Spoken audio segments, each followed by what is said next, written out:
So Steve Kerr's doing a terrible job, says Joe in San Jose. I'm excited to hear this. I'm excited. Go ahead, Joe. What's up? Hey, guys. Thanks for taking my call. Yeah, it took Kaminga to go public for him to get playing time. I thought Kaminga should have played a long time ago, but once Kaminga went public, then mysteriously Kaminga started playing, and he made a big difference. And the other thing is that the turnovers, Steve Kerr never fixed the turnover because they had talent. They could overcome the turnovers, but now their margin of error has reduced because they're an aging great team. They're a great team. Don't get me wrong about that. They have greatness. You can see it in them, but they're struggling to find that greatness. And that's just part of aging, you know what I mean? But I just think Steve Kerr, he's not. Let me ask you guys a question. Okay. If the Warriors get knocked out in the first round in a playing game, would you still consider Steve Kerr doing a great job? Did a fantastic job? Well, I have a hard time removing Steve Kerr this year from Steve Kerr all the years, right, Joe? So would I still consider Steve Kerr having done a good job this year if they get knocked out next week? Yes. Yes, I would. And I'll meet you halfway, though, in that I do think Jonathan Kaminga could have played a little bit earlier. However, I think that you are removing any accountability to Jonathan for when he played. Do you see any of that? Do you see any of it being on Jonathan for the things that he wasn't doing on the floor when he was being given opportunities early? Well, there's always a learning curve, and you only can fix those learning curves when you play. And so the fact that he didn't play, he couldn't fix. There's a learning curve in the NBA. I mean, this is the best of the best. So maybe if he had fixed it early and played earlier, they could have gotten fixed earlier, and that could have cost the Warriors in one more games. But there's always that learning curve, and you only could fix it if you in action. You're on the playing field, not on the sideline. No doubt. But, Joe, didn't you just answer your own point there? Like you just said that if they do that and they go to him earlier for the learning curve, they could have cost themselves games, which for a team that has high aspirations, they can't take that chance, right? I mean, the results are the results. I mean, they're struggling to get into if they're a number 5 or a number 4 seed, then I can agree with you. But they're struggling right now, even with the best of the best. Right, but I guess what I'm saying, Joe, is it your belief that they would be that 4 or 5 if they had gone to Kaminga earlier? I don't think they'd have been that high, but they would have had a better chance. Yeah. Okay, Joe. Thanks very Joe. much. Yeah, I don't see that at all. Yes, I will buy this. Jonathan Kaminga goes public to Shams, and then poof, that leads to a meeting. And yes, he's had more minutes since then. Yeah. And so it does make you wonder. You're like, okay, did he just talk you into it? He hit a pressure point. I think Steve could have gone to Jonathan a little bit earlier, but not a lot. Right. Not a lot. He hadn't earned it. He did go to him, and he went to him out of necessity because Draymond Green got suspended because he couldn't control himself. And when that Shams tweet came out, it was January 5th. Up to that point, Kaminga had played 33 games, 22 minutes a night. He's averaging 12.8, 4 rebounds, not shooting it well from 3, okay from the floor, starting to play better, but the frustration came from the quick hook that he was getting. And even when he was starting, he played 19 minutes against Denver. He played 23 minutes in back-to-back games, and I don't think that Kaminga felt like he was getting as much run as he should have. And then the game after the tweet comes out, Kaminga gets 35 and a half minutes in a win over Detroit, and he goes for just 11 points. But that was the moment where Steve was kind of like, all right, you want to play? Here you go. Yep. Have all the minutes you want against Detroit. By the way, the game on Tuesday night feels very similar to the numbers that you talked about for early in the season. Yep. He's only been back for 2 games. Off the bench both times. He's phenomenal against Utah. Goes 9 of 11 for the field and goes 21 and 10 in 27 minutes. Then, 2 nights later in L.A., in a score fest, he only gets 21 minutes, and he only scores 8. Why? largely because Wiggins was better of the two. Yep. And that's probably going to be the cadence. Whichever one is better is going to get the extra 5 minutes. And so 21 minutes and 8 points, that sounds a lot like the Jonathan Kaminga you were talking about early in the year. Yeah. So he still is prone to fall into that. I don't think that while I do think that they could have gone to him a bit earlier, I don't think it would have changed the standings very much. And I will stand by my point, which is a lot of things for a lot of players happen. You have to figure them out. You have to go through all of the algorithms of this guy with that guy, and then there's a suspension and an injury. You have to figure all of that out. And if you do, by the end of the year, and at the end of the year, you are a much better product than you were at the beginning of the year, I'm going to give some credit to coaching when that happens. Yeah. And that has been the Warriors' story this year. And now you're in a spot where 3 games left to go, game 80 tonight against Portland. You, for the first time, and tonight isn't a good example because you won't have the 9-man rotation that you discovered against L.A., but you feel like going into the play-in, you know who your 9 are going to be. Tonight's an interesting one because no Klay and no Draymond. So what do you do with your starting lineup? Do you put in Chris Paul to play alongside Steph Curry? Do you bring in Kaminga to play alongside Wiggins and TJD? Probably. Even though those two have not played great together. Although, right, we talked to Steve about that yesterday, and he did say that that's getting better. That's gotten much better in the second half of the season, right? Yeah, definitely. And I think the metrics would meet that out as far as how, the 3- and 4-man combinations have improved with Kaminga and Wiggins. And another thing about the rotation tonight, you're going to see Kevon Looney get more chance to get in there without Draymond Green, and you're going to get Moses Moody. And the Moody game log is fascinating because he goes from no minutes to 28 minutes at the drop of a hat based on who's available. And tonight, no Klay and no Draymond, so Moody's going to get elevated. Kevon probably will get 15 minutes or so, and you're going to get a long look at TJD and Podziemski as well. I might start both the rookies. I might keep Chris Paul. I love Chris Paul in that second unit. Yep. He's going to be in the closing lineup, I would think, but I might go Steph, Podziemski, Wiggins, Kaminga, TJD starting lineup. And then you'll have GP2 coming off along with CP and GP. And some Moody. And double M's and Kevon. Yeah, and some Moody. Would be your 9-man rotation. If you need some, and maybe some messy stuff down dash low. of Lester and Gee.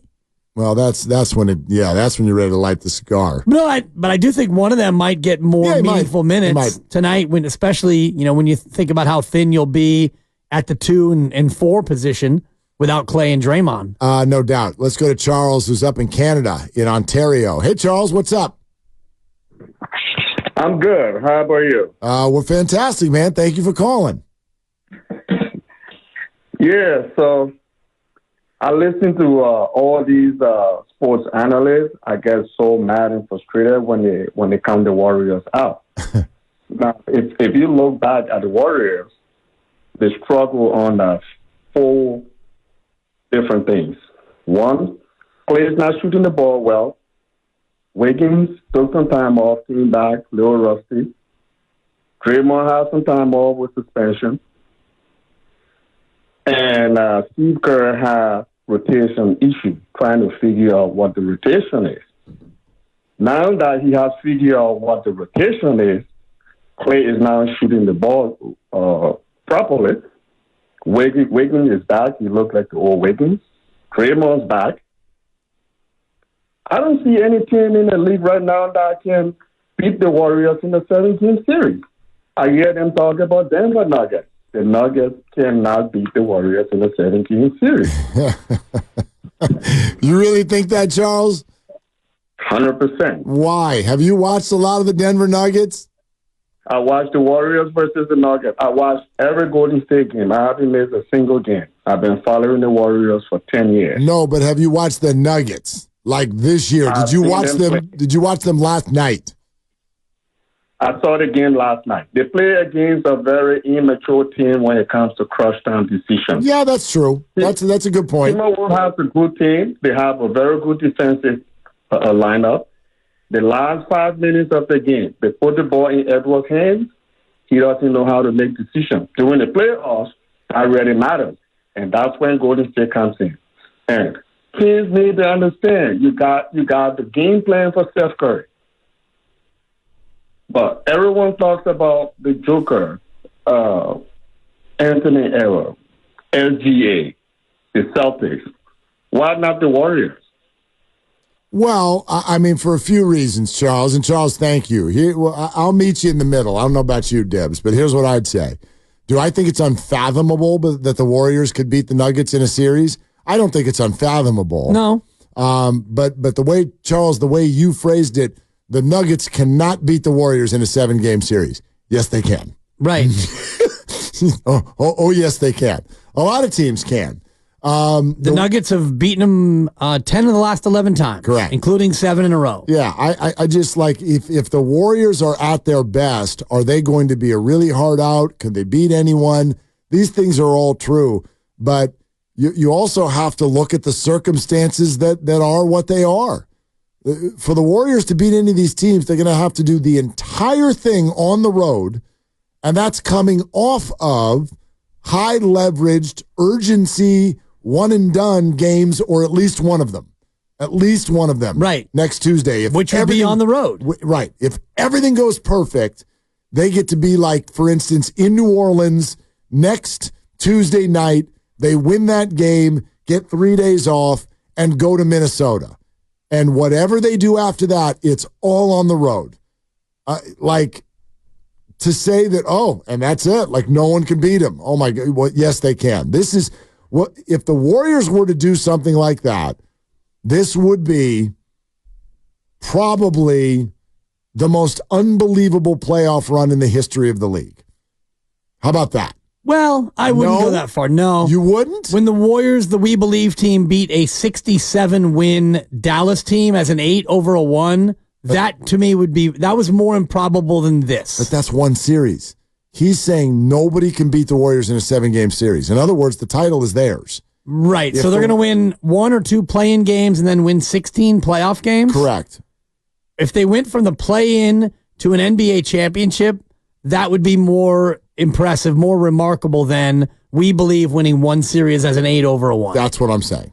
Okay, I think to even entertain that is the Warriors, we can entertain that. I mean, the Warriors winning a championship. That's the way I want to say it from here on out. I'm not going to dream crush. I'm not going to tell you it's not possible. You can believe that. If you want to dream it, believe it. I'm going to tell you it's going to be the greatest achievement in the history of the National Basketball Association. They are 60-1 right now to win the NBA championship. And if they were to do that, that would be series wins over likely Denver, Minnesota, and the Clippers or Dallas would be the way that would have to go. Yep. And then you go ahead and probably beat Boston, a team that has been the class of the league, including Denver, for the entirety of the season. And there will be no game 1 at home, and right. There will be no game 7 at home. Exactly. Ever.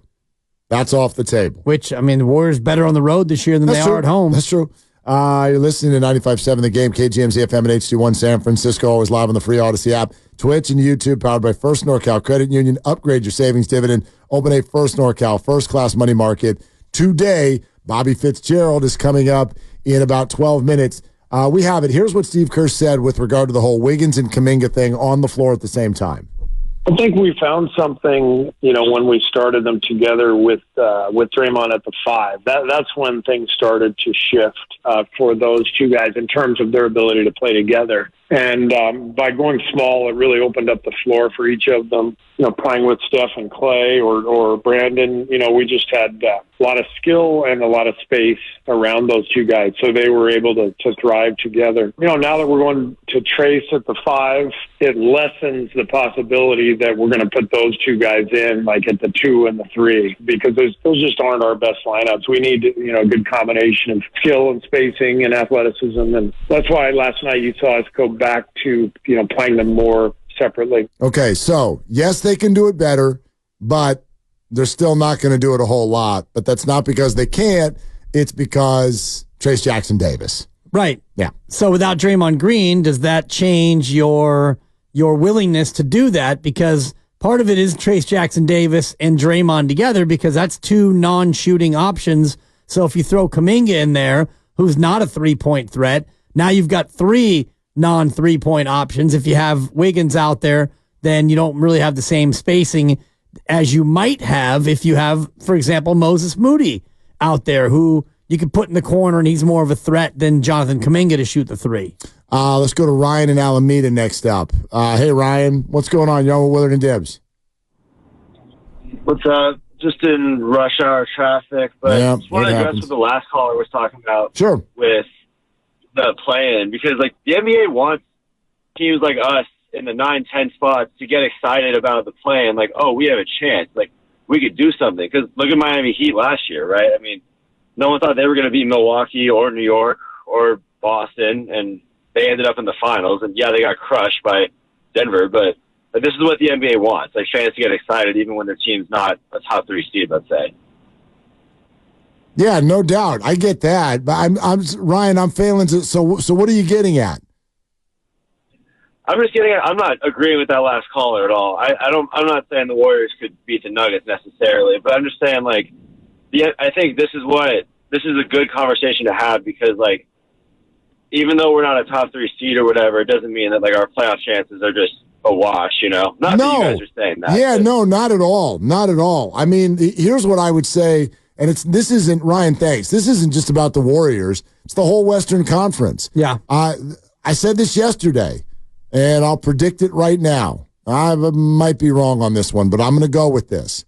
No Western Conference series goes less than 6 games. None of them. Yeah. None of them. I don't think anybody's dominant enough to start rolling people in 5 games, and I think that whoever the road team is, no matter what in any of these series, incredibly capable team. Look at the 5 teams that are possibles for the play-in. Pelicans, Lakers, Suns, Kings, Warriors. Good God. They're all very good teams. Very capable. All have stars, like individuals who can take over games. Absolutely. Like multiple stars. Yes, these series are going to go 6 or 7. I think all of them. I think one of them will go less than 6, but we talked about this before, and you said there will be no sweeps in the West, and I looked it up, and the last first-round sweep in the West was 2018. So it's been a pretty tight pack of first-round matchups only. I didn't look at all the matchups, but just in the first round, it's been since 2018 since we even had a sweep. But I wonder about Denver against anybody and their ability to come out and take care of that baby in 5. You know what I also think? Part of this is just like the era that we're in. I don't know that teams play that way anymore. And maybe this is... play for the sweep? It's just nobody shows up every night.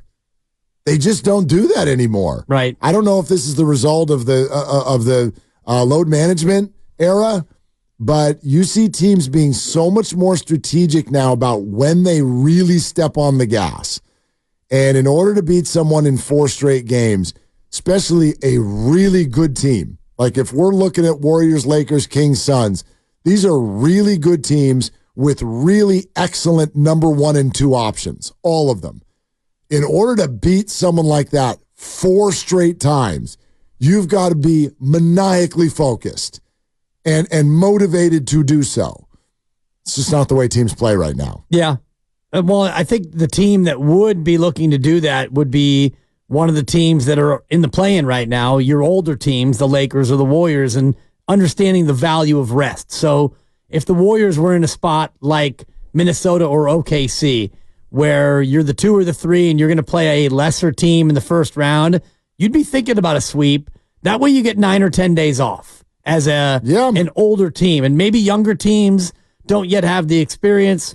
Minnesota, OKC, I don't think that they have even a player who has an NBA championship. I'd have to pour over the roster to confirm that, but these are younger, more inexperienced teams who don't yet have the acumen to know how to snuff a team out in 4 or 5. I know a 60-win team is like that. I mean, that's amazing. That's a really good team. And I know Denver and Minnesota and Oklahoma City, they're going to fall short of that but come close. I'm not saying that they don't have great records, but all of these teams in the West, and a lot of it is because they have to play each other. But you look at the way they conduct themselves throughout the year, And they just, all of them, even sometimes it's just within games, for half of a game, it's just like, God, your foot's not on the gas. Watch the Clippers with the way they conduct their entire season. It's just like, are you always trying? Like, they'll just go into a game. Look at last night, and I get it. Their seeding is sort of set, but not really. Like, them and Dallas could flip-flop and all of that. And the Clippers have the Suns in town, and they're just like, yeah, we just sit everybody. It's just, I don't know, man. Yeah. Those players and that team in particular, how do you sweep?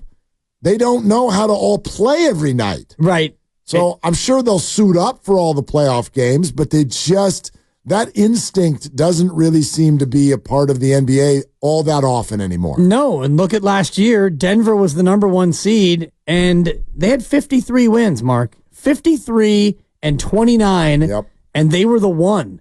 And I go back to the year that the Warriors won the title, and Phoenix was the one with 64 wins. And what did that get you? That got you a big adios in the first round, I believe, right? Where Against Dallas. Yeah, you got straight bounce. So I do think that the regular season has become more of an annoyance than an actual necessity. And I'm looking back year by year and I'm trying to find the last team to win 60 in the West and win the NBA championship. And you have to go all the way back to the Golden State Warriors. Golden State. I'm looking at Houston in 2018, 65 and 17. What did that get you? Well, it got you bounced in the Western Finals by Golden State. So regular season dominance does not lend itself to NBA championship. Did Denver have any sweeps last year in their playoff run? In the playoff run, Denver Nuggets last year to win the whole thing. Any sweeps? They went 5, 6, swept the Lakers. Swept the Lakers. Correct. In the conference finals. Yes, and then they beat Miami in 5. In 5. Okay. So they won 9 of their last 10. So they only lost 4 games. Is that right? They beat the Lakers by 6, 5, 11, and 2. Is that right? So they went 16 and 4 they, in the playoff run? Yeah, because they lost. Damn, that's dominant. They lost 1, 2, 0, and 1. Yeah. That's not the Warriors going 16 and 1. No, that second KD They year. weren't that dominant. No, but 16 and 4 is it's really good.